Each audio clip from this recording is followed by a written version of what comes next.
At mine and Stephen's recent wedding reception, my dad told a story. He told a story and kind of reminded me of this story about my early softball years. Now, he said he was telling this story to show that I am persistent. I'm pretty sure he was really telling it so that Stephen knew how stubborn I am, something he already knew. But whatever my dad intended, he told this story. The story goes like this. I was probably 10 or 12 years at the time, and I was asked to play a league up in softball because the older girls needed some more players for their league. Of course, I don't step down from a challenge, and I loved a good ego boost, and so I did it. And so, I don't know, it was probably our second or third game, our catcher wasn't there, and they asked me if I wanted to catch. Now, I had never caught before. And we had the best pitcher in the league. Her pitchers at 12 or 14 were already rivaling some of the high school pitchers in our area, so which means they were fast and a little bit wild. So mind you, this was a scary proposition for me, but I don't step down from a challenge, and so I did it. So they get me all suited up in the catcher's gear, the leg guards and the chest guard and the mask, and I kind of waddle out to the plate. I crouch down to the plate, and there comes the first pitch. And I didn't even see it coming, but I really felt it when it hit me. And it left this huge welt on my arm the size of, well, a softball, which for those of you who don't know, softballs are not soft. By the time you're 10 or 12 years old, you're playing with a hard ball. So they're not soft, but they are very big. So this ball coming at me at probably 40 miles an hour or so, well, it knocked 12-year-old Whitney over, and it took me out of the game. But the next inning, I said, put me in, I want to play again, and so they tried to throw me in the outfield. I thought the outfield was the most boring place to be on the softball field, so I said, no, I want to catch again.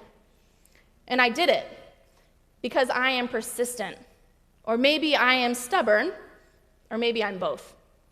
But I got back out there and I caught the rest of that game. And I caught the next game. And I caught all of the next season. And I caught in pretty much every game through high school. I even catch on our St. John's and Second Pres kickball team.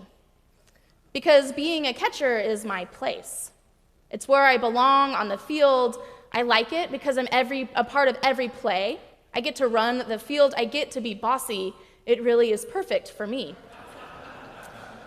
But here's the thing, if I hadn't been persistent, if I hadn't been a little fearless, maybe, if I hadn't gotten back behind the plate that day, and then the next year when I got a black eye, and the next year when I tore up my leg, if I hadn't gotten back behind the plate all of those times, my sport would have been really different for me. I wouldn't have found my place on the field.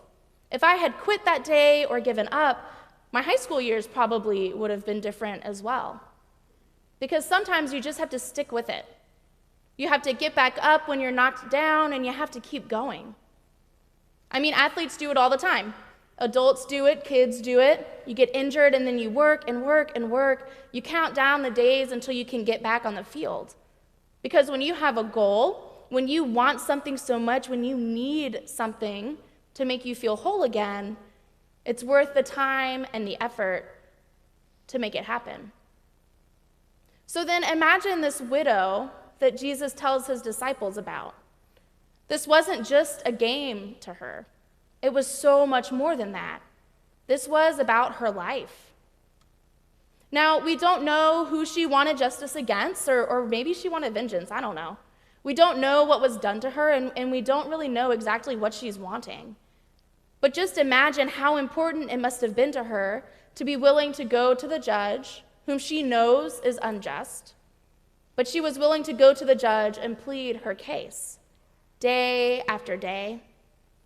We don't know much about her or anything about her situation, really, except that she is persistent, maybe a little bit stubborn, but it really matters to her. This is a life-altering situation, a make-it-or-break-it kind of thing. And though we don't know much about her other than that, we do know also that she is a widow. We know that in a lot of ways, widows and women and children in general were among the most vulnerable in that society. We know that something unjust had happened to this widow already, and that the judge's refusal to bring her justice was yet another injustice. We know that she probably would have lost her financial well-being, her security with the death of her spouse. We know that her voice as a woman would have been more readily ignored, and we suspect that society should have had a responsibility to her as someone needing support. And at the same time, we don't know a whole lot about this unjust judge, except that he is unjust. We know that he's looking after his own interests more than the widow's or anyone else's for that matter. We know that he doesn't really care about what's going on with her until finally, due to her persistence, she starts to have an impact on him personally. That is, until she poses some kind of threat, whether to his physical safety or his social standing, maybe his financial or political status. He isn't willing to act until she becomes a true inconvenience, our widow. But finally, her persistence and her pursuit for justice does pay off, even though she is just an unimportant widow. You see, we are led to believe that she is helpless. We are led to believe that maybe she's even hopeless a little bit. Widows are often used to represent the vulnerable. And yes, they certainly are vulnerable. Society should have seen to her needs. Society should have taken care of her, both physically and emotionally. And this judge certainly should have responded more compassionately than he did. But don't let that truth fool you. Because widows and women were and are often underestimated.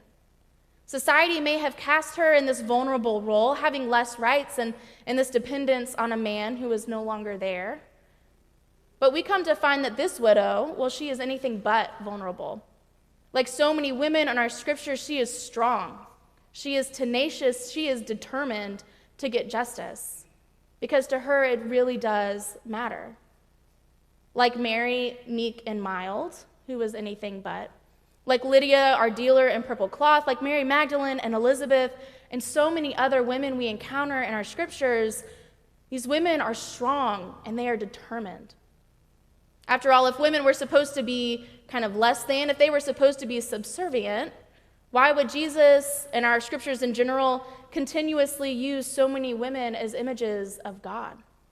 God is so often equated to women, to mothers, because they are strong and compassionate and persistent, because they will do whatever it takes. And like all of these women, our persistent widow is underestimated. She isn't willing to shrink and back away when society tells her to. No, regardless of her situation, she knows what is right. And she is willing to give herself completely over to the task of getting justice, even when the odds seem to be against her. And so she proves us wrong. She proves that fighting for justice is not impossible, but that it just takes some work. She proves that just because she is a widow, just because she does experience some vulnerabilities, that doesn't mean that she is voiceless. She proves that she can be vulnerable and strong at the same time, even against a judge and a system that doesn't fear God. She proves that she has been underestimated. And this isn't an isolated instance either, not in our scriptures and not in our world today. We are constantly underestimating people we don't understand. People underestimated Martin Luther King Jr. after all, and all of those fighting for justice alongside of him.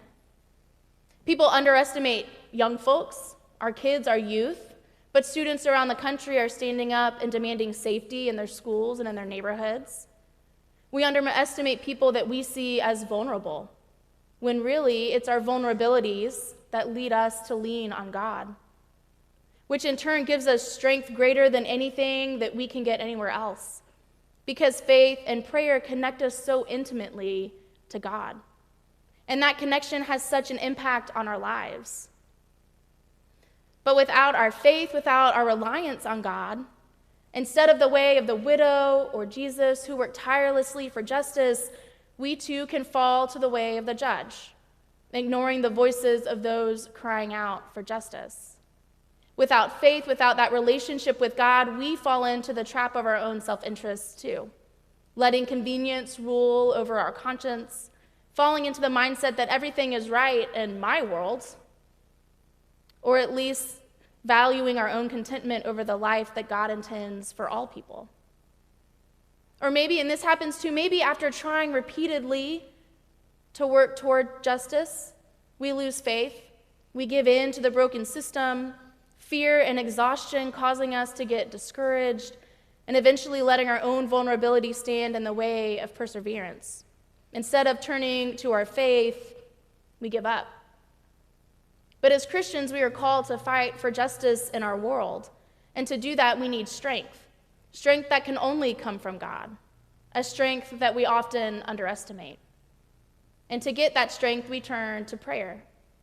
Not because every prayer is answered in the way that we want, not because we get more money or success or everything we've ever wanted from a prayer, but because it is through prayer that we are in relationship with God.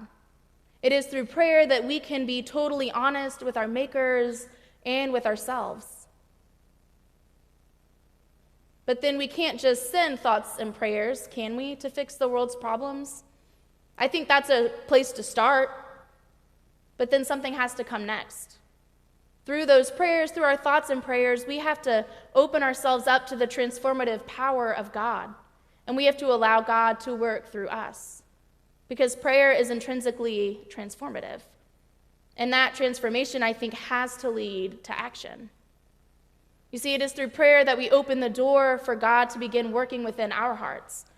So we have to be open to that change in us. Because in prayer, we let God take over. As we seek mercy and grace, as we become in deeper relationship with God, we are changed and formed into the very image of God. Because prayer is transformative, and that transformation leads to action. To right injustices, to soften hardened hearts, to give voices to those who have never felt like they had one before, and to listen to the voices that have been crying out, just as God listens to us when we cry out.